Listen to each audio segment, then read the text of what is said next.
Hello, and welcome to On the Couch, a weekly video series where we speak to mental health professionals about a range of issues impacting on our emotional health.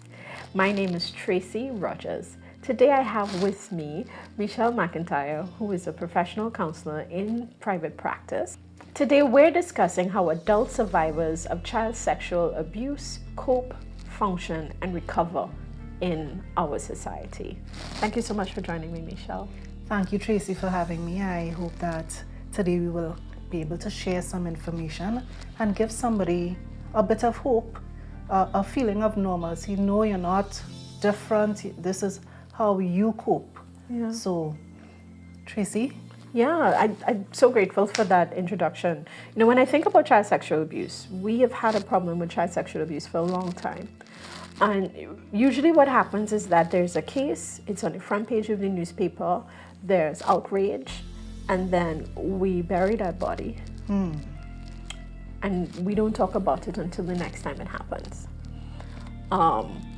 However, we need to understand that when a child is abused, that disrupts their functioning for the rest of their lives. That's correct. We've had a lot of successful programming out there. The one that comes to mind is Break the Silence. And we've had other institutions talking about it, trying to keep this in the media so that we protect our children. What I find interesting about this segment is that we're going to be talking about the adults. Yes. Yeah. So we want to protect our children, but we also need to recognize that we have adults walking around this world who are now trying to make sense of themselves and how they function and trust and build relationships after this trauma has happened to them. Okay, what I have recognized is that for us in Trinidad and the Caribbean as a whole, we generally tell our children when they've been abused, don't tell anyone. Yeah. So the child now is brought with the responsibility of protecting the adult. Yes. So no one protects this child. And generally these types of abuse continue from the ages of 3, 4 to 15, 16. Constantly, people who they are supposed to trust hurt them and then tell them, don't tell anyone. Yes. What we find happening now is that we see it in domestic violence in adults. We see it in broken marriages. We see it where our young men, our young women are uncertain of who they are and how to build relationships because they don't know how to trust. Yeah. And many times you go through life and it's difficult to even exist in the work environment because you have not built that skill of making friends. Because you still have in the back of your mind that if you trust someone, if you let someone close to you, they're gonna hurt you. Yeah. So as an adult, your relationships aren't the best and you don't really experience all that you can experience out of life. You walk around with this sense of low self-esteem. You think that you're not good enough, that you will never be good enough, or conversely, you become an overachiever to compensate for that emptiness that you feel. But when you're alone in those quiet moments, sometimes those memories come back. Yeah. And in those seasons, you spiral. You spiral out of control. You lash out at the people that you let get close to you, but not very close.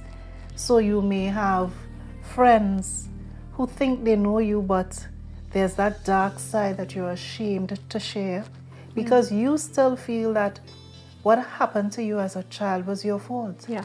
So there's some fundamental things that just kind of shout at me as we have this conversation.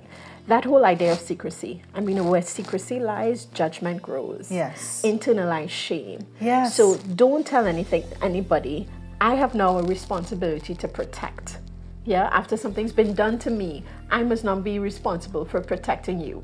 If it's not protecting the violator because I I don't want him to know, but I'm protecting the family. Yes. I'm protecting people from knowing this happened to me. So it's, you know, it sets us up for how we're going to function in adulthood. Yes. And I always say, you know, we talk about raising children, but we're raising adults. So what we're raising is an end product. So That's when correct. we raise with silence, with secrecy, we're raising adults that now don't know how to form relationships. That's correct. And so this whole idea too that now you go and you sit with all of this internal gunk and stuff, you spiral, you know, and the idea too that a lot of adults numb, and we numb with alcohol, we numb Yes. with sex, we numb with overachieving. So sometimes we think if my numbing agent is overachieving and work, then it's good, it's better than if it was sex or drugs. But it's the same, and It is an addiction. it is still an addiction, and you're still hiding from yourself. That's correct.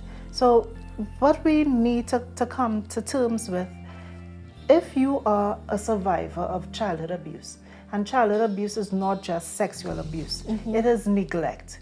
It is being witness to parents being abusive to each other. It is being witness to parents not taking good care of themselves and each other, being in an environment where there is use of addictive substances. Yes. All those things are abusive to the forming mind of a child. Absolutely. And what we found in the ACEs study is that these children, when they get to middle age, you see that they have heart disease, diabetes, cancer, and our health system is putting all this money into taking care of the end result. Yes. But what doctors are now realizing is many times persons presenting with these ailments, it's because of something that happened in their childhood. Absolutely. And their brains are now not able to deal with healing. So anything that happens results in a physical breakdown as well. That's so important to make that link between health and all we have a lot of non-communicable diseases Yes. now at alarming rates, diabetes, hypertension, Yes. cancers, and a lot of them has to do with the fact that certain adults are set up not to be help seeking. Right. How could you be help and health seeking when you try to all the messages you got around help seeking during your childhood was filled with shame and self-hatred.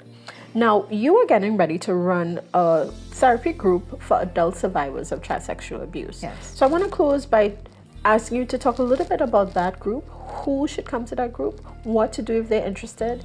We'll have your information as well, how to reach out to you, and when we're looking at starting this group. Okay, so we have a support group for adult survivors of childhood abuse. Basically, this group deals with anyone over 18 who has been abused. There is no cutoff age for it. There is no gender preference. If you have had some form of abuse as a child and it's negatively impacting your current process of interacting and even operating on a day-to-day basis, you can join us. You can feel free to contact me at the information provided on the screen. You can also as well reach out to the Wholeness and Wellness Center. Absolutely. And there you'd be able to get my contact information. Absolutely. We run on Monday afternoons and we run for 1 hour.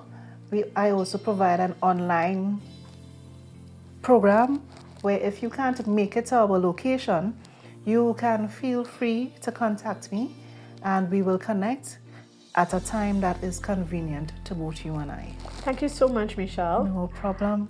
Thank you for all of the information that you just brought and this initiative, which is so important for adult survivors of abuse. If you are interested in joining our support group, in joining Michelle's support group, please, the information is provided on the screen. Please reach out to her.